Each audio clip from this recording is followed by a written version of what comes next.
In the quiet, forgotten town of Harmony Creek, nestled deep in the Appalachian Mountains, lived a boy named Eli. To everyone, Eli was just the quiet kid from the shanty town on the edge of the woods, the one whose clothes were always a little too worn, whose stomach often rumbled louder than his voice. He lived with his grandmother in a ramshackle cabin that leaned like a tired old man. Villagers saw him as a shadow, a reminder of the poverty they all tried to ignore. He'd do odd jobs for a few coins, stacking firewood, weeding gardens, mending fences, always with his head down, his eyes fixed on the dusty ground. The other kids his age, sons and daughters of coal miners and shopkeepers, would sometimes taunt him. They called him Mute Eli or Dirt Boy. He never fought back, never said a word. He'd just clutch the old, tattered book he always carried and disappear back into the woods, his shoulders slumped. His silence was his shield, but it also made him an enigma. People whispered, "What's his deal?" they'd ask. "Poor thing," others would say with a sigh. "Not much of a future there." But what they didn't know was that Eli had a secret he guarded more fiercely than anything. Every day, after his chores were done and his grandmother was asleep, Eli would light a single, precious candle. He'd open his tattered book, not to read, but to write. The book wasn't a storybook. It was his journal, filled with intricate drawings and notes. It was his life's work. You see, Eli wasn't just a poor boy. He was a brilliant inventor. His mind was a universe of gears, levers, and circuits. While other boys were playing baseball, Eli was studying the way a spider spun its web, figuring out the physics of its tensile strength. He'd observe the river's current, sketching turbines that could harness its power. His journal was filled with schematics for things the village had never dreamed of: a self-watering system for gardens, a more efficient wood-burning stove, even a small, hand-crank generator to power a single light bulb. He built his prototypes from scrap: discarded tin cans, broken clock parts, old bicycle chains. These were his treasures. He'd scavenge the town dump at dawn, his heart pounding with excitement at the thought of finding a new gear or a usable piece of wire. His small workshop, hidden in a hollowed-out tree deep in the forest, was a chaotic masterpiece of forgotten objects reborn into new, functional forms. This was his real world, a world where he wasn't Dirt Boy, but a creator, a maker, a dreamer. He kept it all hidden because he was afraid. Afraid of being laughed at, of being told his dreams were just as worthless as the junk he collected. One harsh winter, Harmony Creek was hit by the worst blizzard in a century. Snow fell relentlessly, burying the town under a thick white blanket. The power lines snapped, plunging every home into darkness and cold. The roads were impassable.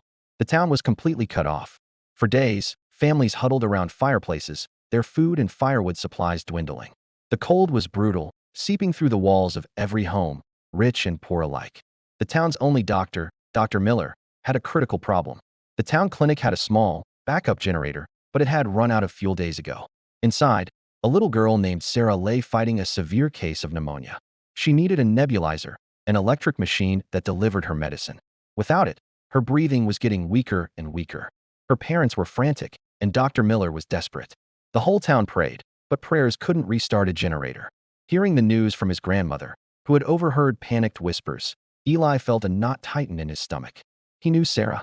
She was one of the few kids who'd ever smiled at him. He thought of her small, struggling breaths, and then he looked at his hands. He knew what he had to do. The fear was still there, a cold snake in his gut, but the thought of Sarah was stronger.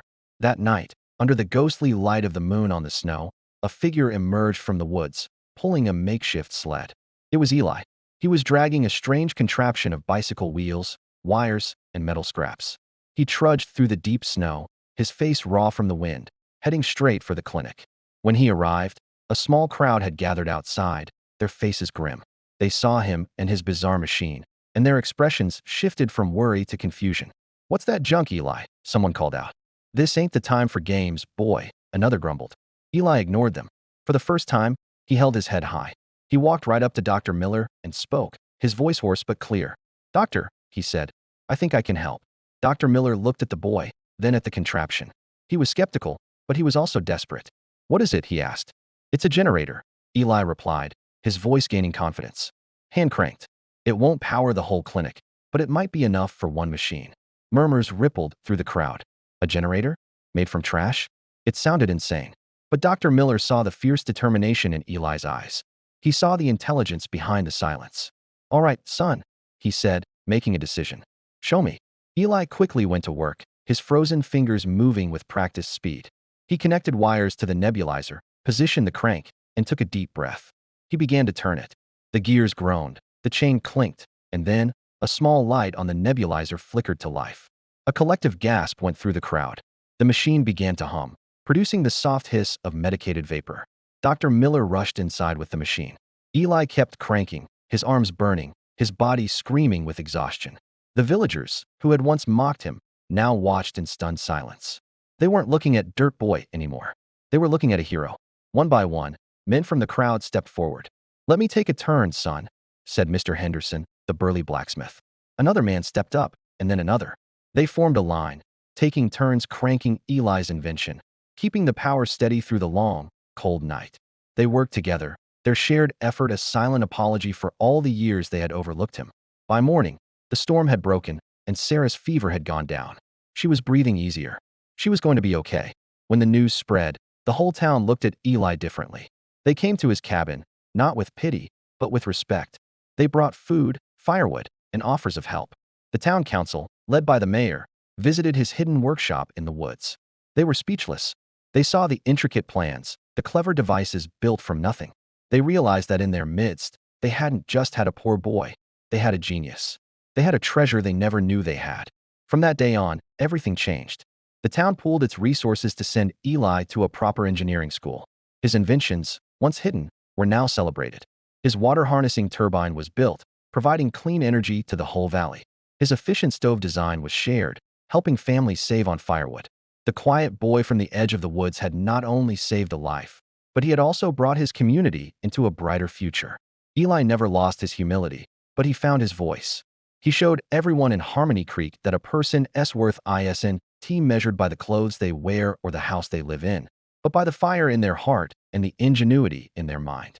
And his secret, once a source of fear, became a legend, a story told to every child in the village about the boy who turned junk into hope and silence into a symphony of invention. Thanks for watching. If this story touched your heart, please give it a like, and don't forget to subscribe for more inspiring stories. We'll see you in the next video.